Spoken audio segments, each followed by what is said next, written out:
In this video, I'm going to show you how YouTube TV is perceived by Reddit users and what they have to say about the service.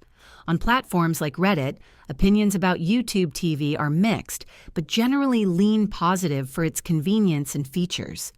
Many users praise its extensive channel lineup, including popular networks like ESPN, Hulu Originals, and local channels, as well as its unlimited cloud DVR storage, which allows them to save shows for up to 9 months.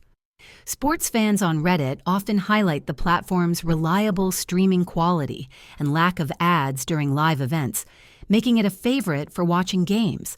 However, some users express concerns about the rising subscription cost, which has increased over the years, and occasional technical issues like buffering or app glitches.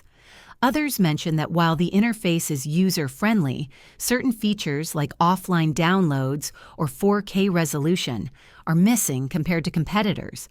Overall, Reddit users seem to agree that YouTube TV is a solid choice for cord cutters, but recommend shopping around to ensure it fits your budget and needs. And that's all there is to it.